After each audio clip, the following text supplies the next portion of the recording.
এই দিনটার ক্ষণ গণনা শুরু হয়েছিল আজ থেকে ২২ বছর আগে। অপেক্ষার পালা কমতে কমতে অবশেষে আজ তখন ২২ সেকেন্ডে দাঁড়িয়ে। এরপর সেই মাহেন্দ্রক্ষণ।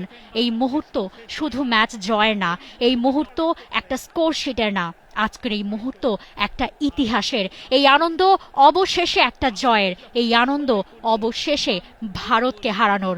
এই হাসি, এই কান্না ২২ বছরের অপেক্ষার। এই মুহূর্ত বাংলাদেশের ভারতকে হারানোর। এফসি এশিয়ান কাপ কোয়ালিফায়ার থেকে ছিটকে গেছে দু দলই, কিন্তু জাতীয় স্টেডিয়ামে আমেজ ভিন্ন, ভিন্ন অরা।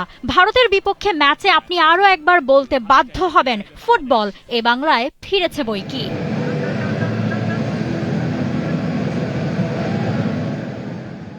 সব মশার বিরুদ্ধে সুরক্ষা দিতে এলো বসুন্ধরা এক্সট্রিম অ্যারোসল, মশার বিরুদ্ধে এক্সট্রিম সুরক্ষা। জ্যাম প্যাকড গ্যালারি, ডামাডোলের উল্লাস, প্রতিপক্ষকে স্লেজিং। ম্যাচ শুরুর আগে আবহটা শব্দে প্রকাশের মতো না, চোখে দেখার আর অনুভবের। রাত ৮টার ম্যাচে সন্ধ্যার আগেই প্যাকড পুরো মঞ্চ। হার না মানা সেই জোরেই শুরু ম্যাচ। মাঠে হামজা, শমিত, জায়ানরা, সামনে ভারতীয় ফুটবল দল। জাতীয় সঙ্গীত থেকে জোরটা আরো বাড়িয়ে নেয়া তাদের। না দেখে বাংলাদেশ বোধহয় স্বস্তি পেয়েছে। শুরুতেই একাধিক থ্রোইন বাংলাদেশের, আর তাতে সুযোগ তৈরির চেষ্টা, আর চেষ্টায় তো ফল মিলবেই। সেটার জন্য সময় ধরেছিল বাংলাদেশ মোটে ১০ মিনিট। ম্যাচের ১১ মিনিটের মাথায় বাপাস দিয়ে অনেকটা দূর থেকে বল এগিয়ে নেন রাকিব। ডিবক্সের কাছাকাছি পাস, আর দৌড়ে এসে আলতো করে পা ছুঁয়ে ভারত গোলরক্ষককে ফাঁকি দেন শেখ মোরসালিন। মোরসালিনের গোল বাংলাদেশের গোল। বাংলাদেশ এগিয়ে গেছে, বাংলাদেশ গোল করেছে শেখ মোরসালিন, তিনি গোলটা করলেন। বাংলাদেশ গোল করলে যেন টেনশন আরো বেড়ে যায়, এই বুঝি গোল খেয়ে বসলো। এই স্বভাবে দৌড়াদৌড়িতে ভরে যায় সবার মুখ। এরপর গোল করতে মরিয়াও ভারত সুযোগ খুঁজে যাচ্ছিলেন।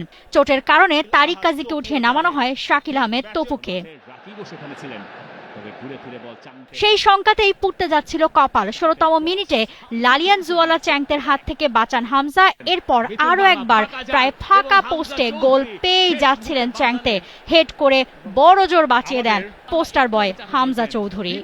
আবার সেই চাপ ডেকে আনলেন এবং তারপর এরপর মাঠে শুরু হয় উত্তপ্ত পরিস্থিতি, প্রায় হাতাহাতি পর্যায়ে। সেখান থেকে হলুদ কার্ড পান তপু ও বিক্রম। প্রথমার্ধের শেষ মুহূর্তে নিজের প্রথম শট নেন হামজা, তবে অল্পের জন্য তা চলে যায় পোস্টের বাইরে দিয়ে। ১ গোলের লিডেই বিরতিতে যায় বাংলাদেশ। দ্বিতীয়ার্ধের শুরু বাংলাদেশের কর্নারে। ৪ মিনিট পর হ্যান্ডবলের শিকারে হলুদ কার্ড দেখেন রাকিব। তবে বড় ব্যাপার, সেকেন্ড হাফের শুরু থেকেই বাংলাদেশকে চাপে রেখেছিল ভারত। পরতে পরতে বাড়িয়েছিল আক্রমণের ধার। সেই সাথে পরীক্ষা দিতে হয়েছে বাংলাদেশের ডিফেন্স ও মিতুল মার্মাকে। এবং তারপর যে শট ডিফ্লেক্টেড হয়ে বাইরে।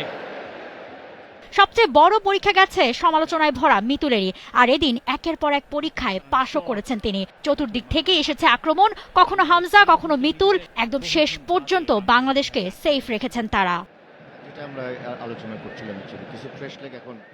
সময় যত গড়িয়েছে বাংলাদেশের দর্শকদের হৃদস্পন্দন বেড়েছে আরো। পুরো ৯০ মিনিটের শেষে ৬ মিনিটের অ্যাডেড টাইমে অপেক্ষা। ২২ বছরের আক্ষেপটা ঘুচতে যে আর মাত্র কিছুক্ষণ, আর সেই অপেক্ষার জন্য শেষ মুহূর্ত পর্যন্ত লড়তে হয়েছে বাংলাদেশকে, লড়তে হয়েছে মিতুল হামজাদের। অবশেষে একটা একটা করে সেকেন্ড গেছে, আর বাংলাদেশ অবশেষে ভারতকে হারিয়েছে। অপেক্ষা ঘুচেছে ২২ বছরের। জুহাইরা মৌ, টি স্পোর্টস।